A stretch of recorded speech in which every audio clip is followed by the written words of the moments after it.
یہ فیصلہ آئین اور قانون کے بنیادی اصولوں کے منافی تھا، تو پھر بھی یہ فیصلہ حکومتی حق میں گیا۔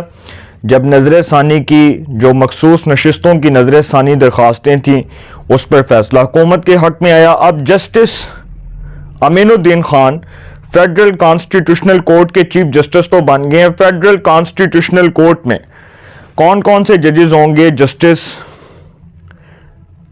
کیا نام ہے ان کا، جسٹس علی باقر نجفی، جسٹس کے آغا، جسٹس مسرت العلی، جسٹس کیا نام ہے ان کا، جسٹس حسن نظر رضوی، اور بھی کچھ ججز کے اس میں نام آئے ہیں، جسٹس عامر فاروق اور جسٹس روزی خان۔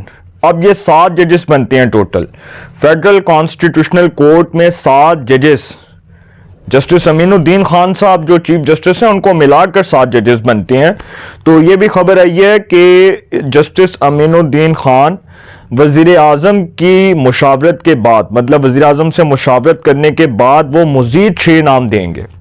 اب وہ 6 نام کون سے ہو سکتے ہیں؟ اس میں 2-3 نام تو پرائرٹی پر ہیں۔ ایک جسٹس جمال خان مندوخیل صاحب کا نام ہے، ایک جسٹس نعیم اختر افغان صاحب کا نام ہے، ایک جسٹس شاہد بلال حسن صاحب کا نام ہے۔ 3 نام تو یہ ہیں۔ باقی 3 ججز کون سے ہوں گے اس میں پھر یہ ڈیسائیڈ کیا جائے گا کہ باقی جو بقیہ 3 ججز ہیں وہ کون سے رکھے جائیں گے۔ اب حکومت نے یہ فیصلہ کر لیا ہے کہ حکومت عدالتی ریفارمز، جو جوڈیشل ریفارمز ہیں، اس سے متعلق مزید اصلاحات لے کر آئے گی۔ ابھی ہمارے کورٹ رپورٹر ہیں تو وہ ہمیں بتا رہے تھے، وہ لاہور میں ہوتے ہیں، ایکسپریس نیوز سے ان کا تعلق ہے، تو وہ چونکہ لاہور ہائی کورٹ کی بیٹ کو کور کرتے ہیں تو وہ بتا رہے تھے کہ اس وقت ایک بونچال کریٹ ہو چکا ہے اور لاہور ہائی کورٹ پر حکومت کی گہری نظریں ہیں۔ اور اس حوالے سے ہمارے ہی دوست محمد اشفاق جو دنیا نیوز کے ایک بڑے سینئر رپورٹر ہیں، انہوں نے خبر لکھی ہے اور وہ خبر میں آپ کے سامنے رکھتا ہوں، وہ بڑی امپورٹنٹ ہے۔ اور وہ ججز جن کے ٹرانسفر ہونے لگے ہیں، بالخصوص اسلام آباد ہائی کورٹ کے 4 ججز کے نام آ گئے ہیں۔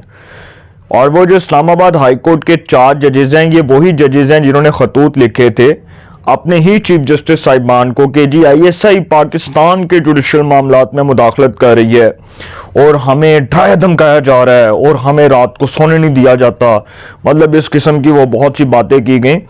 تو جسٹس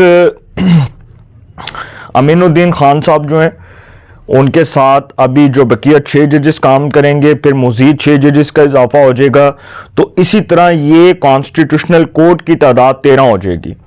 تو جب یہ فیڈرل کانسٹیٹیوشنل کورٹ میں 13 ججز ہو جائیں گے تو مزید ہو سکتا ہے آگے ججز آ جائیں، جس طرح سپریم کورٹ آف پاکستان میں ججز کی تعداد بڑھائی گئی۔ تو اب ایک جو بڑی امپورٹنٹ خبر ہے وہ یہ ہے کہ 27ویں آئینی ترمیم کے تحت، یہ ہمارے دوست ہیں محمد اشفاق صاحب، ان کی یہ خبر ہے جو دنیا نیوز میں آج لگی ہے، 27ویں آئینی ترمیم کے تحت لاہور ہائی کورٹ کے 10 اور اسلام آباد ہائی کورٹ کے 4 ججز کو دوسرے صوبوں میں ٹرانسفر کرنے سے متعلق فیصلہ کر لیا گیا ہے۔ فہرست سامنے آ گئی ہے۔ ججز کو 6 ماہ 2 سال تک مختلف صوبائی بینچز میں تعینات کیا جائے گا۔ یہ بڑی امپورٹنٹ خبر ہے۔ ذرائع کے مطابق زیادہ تر ججز کے تبادلے بلوچستان ہائی کورٹ کے bench, Swabi Sindh high court کے لاڑکانہ، سکھر اور میرپور خاص بینچ کے لیے تجویز کیے گئے ہیں، جن پر حتمی فیصلہ جوڈیشل کمیشن کرے گا۔ جوڈیشل کمیشن میں بھی حکومت کے پاس اکثریت ہے۔ ترمیم کی منظوری کے بعد اب ہائی کورٹس کے ججز کے دوسرے صوبوں میں تبادلے کے لیے متعلقہ جج سے مشاورت ضروری نہیں رہی۔ نئے جوڈیشل کمیشن کی تشکیل کے بعد مجموعی طور پر لاہور ہائی کورٹ اور اسلام آباد ہائی کورٹ کے 14 ججز کو ملک کے مختلف بینچز میں ٹرانسفر کیا جائے گا۔ اب جن لاہور ہائی کورٹ کے ججز کے نام آئے ہیں وہ میں آپ کے سامنے رکھنے جا رہا ہوں اور وہ بڑے امپورٹنٹ نام ہیں۔ اس میں لاہور ہائی کورٹ کے جسٹس شمس محمود مرزا، جسٹس فیصل زمان خان، جسٹس شاہد کریم، ایک بہت بڑا نام ہے جسٹس شاہد کریم۔ یہ وہ جج ہیں جو خصوصی عدالت کے بینچ کا حصہ تھے اور یہ انہی کے فیصلے سے پرویز مشرف کو پیر تختہ دار پر لٹکایا گیا۔ جسٹس وقار سیٹھ اور جسٹس شاہد کریم نے فیصلہ دیا تھا کہ پرویز مشرف کو تختہ دار پر لٹکا دیا جائے اور ایک جج نے اختلاف کیا، 2-1 کی اکثریت سے فیصلہ آیا تھا۔ Justice Sajid Mahmood Sethi, justice Asjad Javed Ghural. اب جو جسٹس اسجد جاوید گرال ہے نا، ان کے والے سے ایک حکومتی اہم رکن ہے، ان کا تعلق جو ہے وہ فیصل آباد سے ہے، مسلم لیگ نون کے ہیں۔ تو انہوں نے مجھے یہ بتایا کہ جسٹس اسجد جاوید گرال کے حوالے سے حکومت نے فیصلہ کیا ہوا تھا کہ جب بھی 27ویں آئینی ترمیم ہونی ہے سب سے پہلے ان کو ٹرانسفر کیا جائے گا. آپ کو شاید یاد ہو کہ جب جسٹس اسجد جاوید گرال صاحب کی عدالت میں شہباز شریف صاحب جب لیڈر آف دی اپوزیشن تھے قومی اسمبلی میں، تو ان کا ایک ضمانت کا کیس تھا، تو وہ ضمانت کے کیس میں جسٹس اسجد جاوید گرال نے شہباز شریف صاحب کی بطور اپوزیشن لیڈر قومی اسمبلی ضمانت مسترد کر دی تھی. تو پھر ایک لاہور ہائی کورٹ کا سنگل بینچ بنا جسٹس سرفراز ڈوگر کی سربراہی میں، اور اس نے جسٹس اسجد جاوید گرال کا فیصلہ اڑا کے رکھ دیا، اس کو کالعدم قرار دے دیا. تو جسٹس اسجد جاوید گرال صاحب جو ہیں ان کا گجرات سے تعلق ہے، اور یہ چودھری پرویز الہی صاحب کے بڑے قریب ہیں. اور جسٹس اسجد جاوید گرال، جسٹس طارق سلیم شیخ، یہ وہ جج ہیں جو عمران خان کی ضمانتوں کے کیسز سنتے تھے.